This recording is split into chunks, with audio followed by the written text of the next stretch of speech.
کبھی سوچا ہے کہ ایسا کیوں ہوتا ہے کہ جو چیزیں ہمیں بس یوں ہی مل جاتی ہیں ان کی کوئی خاص قدر محسوس نہیں ہوتی؟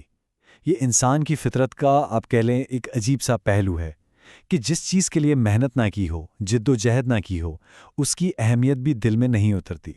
اور اس میں سب کچھ آ جاتا ہے، چاہے وہ بے حساب دولت ہو، بے مثال عیش و عشرت، یا پھر سب سے قیمتی تحفہ ایمان۔ اور دیکھیں، جب کسی چیز کی قدر ختم ہو جاتی ہے نا، تو وہ آہستہ آہستہ ہاتھ سے نکل بھی جاتی ہے۔ یہ ایک بہت سیدھا سا سادہ سا اصول ہے۔ امیر عربوں میں ایک پرانی کہاوت ہے جو اس بات کو بہترین طریقے سے سمجھاتی ہے۔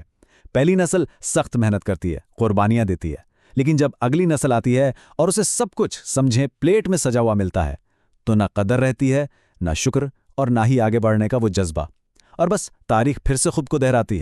بالکل اسی طرح جب ایمان وراثت میں ملتا ہے نا، تو وہ بھی بس ایک ورثہ بن کر رہ جاتا ہے۔ اس کے پیچھے جو عظیم قربانیاں ہیں، وہ گھر جو چھوڑ دیے گئے، وہ بھوک جو برداشت کی گئی، اور وہ جانیں جو پیش کی گئیں، یہ سب کہانیاں نظروں سے اوجھل ہو جاتی ہیں، ان کی قدر نہیں رہتی۔ کیونکہ دیکھیں، کسی چیز کی اصل قیمت، اس کی اصلیت صرف وہی جانتا ہے جس نے اس کے لیے قربانی دی ہو۔ اور اسلامی تاریخ کے اوراق میں ایک ایسی ہی نوجوان کی کہانی ہے جس کی زندگی اس اصول کی شاید سب سے بہترین مثال ہے۔ تو چلیے چلتے ہیں مکہ۔ وہاں ایک نوجوان تھا جو دولت میں پیدا ہوا، عیش و عشرت میں پلا بڑا، اور شہرت نے اسے چاروں طرف سے گھیرا ہوا تھا۔ ابھی کے لیے اس کا نام اہم نہیں، لیکن اس کی موجودگی، اس کی شخصیت ایسی تھی جسے بھلایا نہیں جا سکتا تھا۔ جب وہ مکہ کی گلیوں سے گزرتا تھا نا، تو اس کے عطر کی مہک پہلے ہی اس کی آمد کا اعلان کر دیتی تھی۔ اس کی زندگی مطلب بہترین لباس، نرم ترین بستر، اور ہر وہ چیز جس کی دل خواہش کر سکتا تھا اس کے پاس تھی۔ تو سوال یہ ہے، آخر ایسی کون سی چیز ہو سکتی ہے جو کسی انسان کو ایسی مکمل زندگی چھوڑنے پر مجبور کر دے؟ وہ کون سی طاقت تھی جو دنیا کی تمام لذتوں کی کشش سے زیادہ مضبوط ثابت ہوئی؟ اور پھر ایک رات آئی، ایک ایسی رات جس نے سب کچھ بدل کر رکھ دیا۔ یہ وہ رات تھی جو اسے ریشم سے خدر تک اور پیٹ بھرے ہونے سے بھوک تک کے سفر پر لے جانے والی تھی۔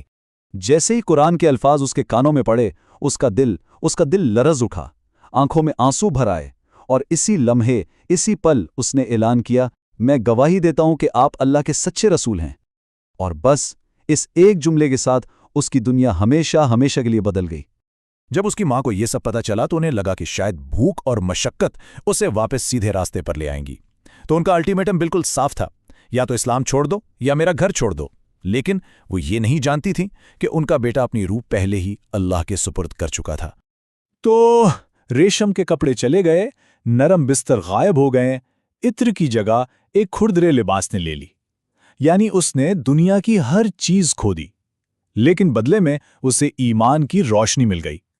لوگ حیرانی سے دیکھتے تھے، آپس میں پوچھتے تھے، کیا یہ واقعی وہی نوجوان ہے جو کل تک عیش و عشرت میں جیتا تھا؟ ہاں، یہ وہی تھا، لیکن اب اس کی آنکھوں میں ایک ایسی چمک تھی، ایک ایسا نور تھا جس سے دنیا کی کوئی دولت خرید نہیں سکتی تھی۔ اور پھر عہد کا وہ فیصلہ کن دن آ گیا، وہ لمحہ جب اس کی قربانی اپنے عروج کو، اپنی انتہا کو پہنچنے والی تھی۔ رسول اللہ صلی اللہ علیہ وسلم نے اسلام کا پرچم خود اس کے ہاتھ میں تھمایا، اور دیکھیں، دور سے دشمن نے غلط فہمی میں انہیں ہی نبی اکرم صلی اللہ علیہ وسلم سمجھ لیا، اور بس ہر حملے کا رخ، ہر تیر کا نشانہ اب وہی بن گئے۔ ان کا پہلا ہاتھ کاٹ دیا گیا، لیکن انہوں نے جھنڈے کو گرنے نہیں دیا، فوراً اسے دوسرے ہاتھ سے تھام لیا۔ پھر دوسرا ہاتھ بھی کاٹ دیا گیا، لیکن پرچم پھر بھی بلند رہا۔ انہوں نے اسے اپنے بازوؤں کے سہارے اپنی آخری سانس تک تھامے رکھا، اور ان کے آخری الفاظ ایک پیغام بن کر گونج اٹھے، ایک ایسا پیغام جو ان کی شہادت کے بعد بھی زندہ رہا: محمد صرف اللہ کے ایک رسول ہیں۔ تو اس عظیم قربانی کے پیچھے آخر تھا کون تھا وہ نوجوان جس نے عیش و عشرت کو شہادت کے بدلے چن لیا تھا؟ وہ تھے مصعب بن عمیر، مکہ کا سب سے امیر نوجوان جس نے اللہ کی خاطر اپنا سب کچھ قربان کر دیا۔ ان کا کفن تک ان کی قربانی کی گواہی دے رہا تھا۔ جانتے ہیں، ان کے پاس صرف ایک چھوٹا سا کپڑا تھا، اتنا چھوٹا کہ جب سر ڈھانپتے تو پاؤں ننگے رہ جاتے، اور جب پاؤں ڈھانپتے تو سر کھل جاتا۔ یہ منظر دیکھ کر رسول اللہ صلی اللہ علیہ وسلم کی آنکھوں سے بھی آنسو بہ نکلے۔ مصعب بن عمیر کی زندگی ہمیں ایک گہری حقیقت سکھاتی ہے کہ ایمان ہو سکتا ہے کہ ایمان کسی سے سب کچھ لے لے، لیکن بدلے میں وہ سب کچھ لوٹا دیتا ہے جو واقعی اصل میں معنی رکھتا ہے۔ تو سوچئے، اگر ایک نوجوان کی قربانی ایک پورے شہر کو بدل سکتی ہے، تو پھر ایک انسان کو اپنی زندگی بدلنے سے بھلا کون سی چیز روک سکتی ہے؟ اس پر ضرور سوچئے گا۔